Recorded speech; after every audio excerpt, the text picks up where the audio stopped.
So students, let us start the other branch of quantum physics, which is, the physics of indistinguishable particles. So here again, the particles, like the ones obeying Bose-Einstein statistics, the particles are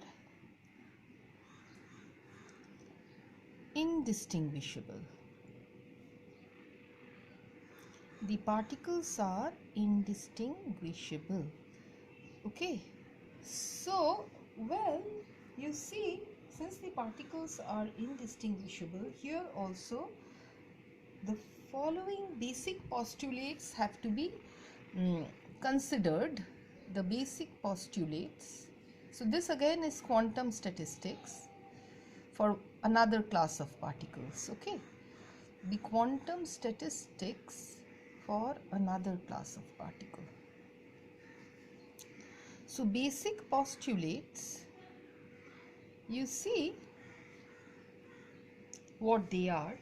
Basically, here also you are considering, in order to determine the energy distribution of a system of particles obeying this branch of quantum statistics in the most probable or equilibrium state, we divide the available volume in the phase space into a large number, say k, of compartments or quantum states or energy level, each compartment representing a small interval of energy or momentum.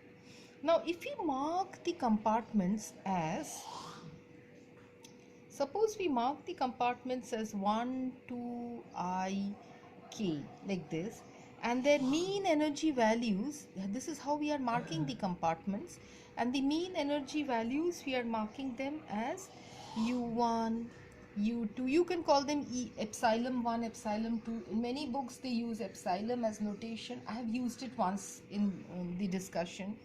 U1, U2, okay, UI, UK, alright, so like that respectively. Okay, further, if we divide each compartment into elementary cells, okay, GIs, okay, each of the cell having volume what now? H cube, G1, G2, G3, okay, GK, like this. So, and let there be, suppose we consider particles which are distributed, so let there be N1, N2, Ni, N1, N2, Ni, Nk particles which are distributed in the compartments marked 1, 2, 3, 4, 5, Ik. All right. So then here, how will the distribution go? Already we know that the total number of particle n will be the sum of all these particles, n1 plus n2 plus n3, like that, plus ni plus nk, isn't it? This is how we get the sum of all the particles. Now our problem is to find the law, the distribution law of Ni particles out of a total of n particles in Gi cells in the ith compartment. So suppose we consider the ith compartment. If we consider, suppose say, the ith compartment, okay. So for the ith compartment, what is the distribution of Ni particles, Ni quantum particles out of the total of n particles in Gi cells? Okay, now before we proceed with the distribution, we would consider certain basic postulates. So what are the certain basic postulates? Let us see the basic postulates that we are going to follow over here. Postulate number 1, well, particles are indistinguishable. Particles are indistinguishable.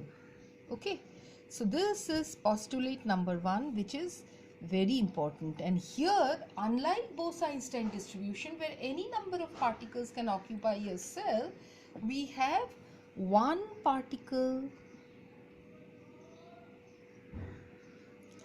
in one cell, which means the particles obey Pauli's exclusion principle. This is Pauli's exclusion principle, which you have learnt in your school, in your chemistry classes, isn't it? One particle in one cell, following Pauli's exclusion principle. So you realize, therefore, that the number of cells should be more than the number of particles, because any number of particles you cannot accommodate in a cell. So GI should be greater than Ni, isn't it? Now, well, the mean value, the energy, suppose if we consider for the ith compartment, if we consider, say, the mean energy for the ith compartment is Ui. The mean energy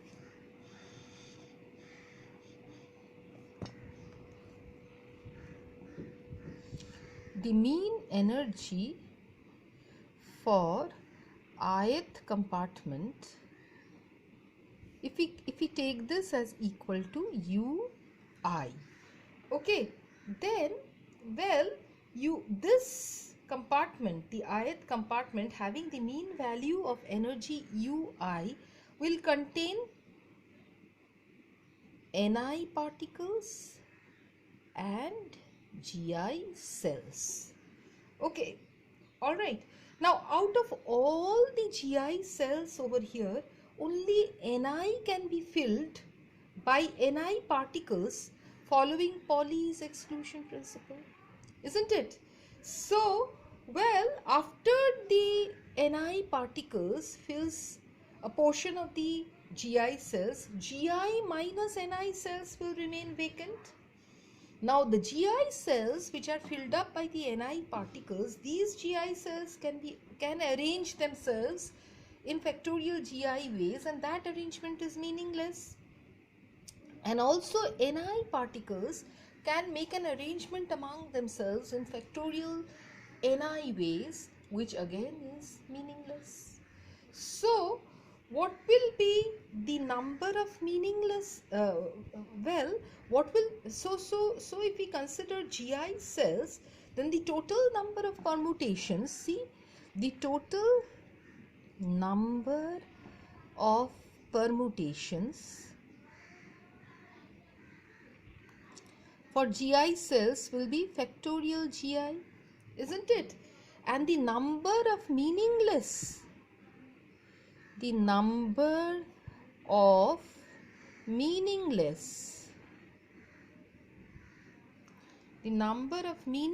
arrangements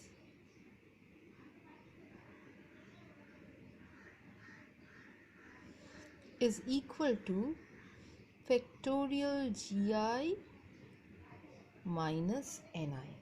Okay. So how will you get your number of meaningful arrangements from here? Therefore, the number of meaningful arrangements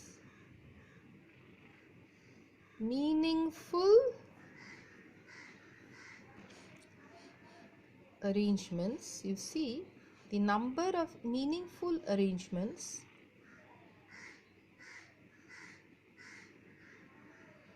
will be equal to factorial Gi dividing out the number of meaningless arrangements, factorial Ni,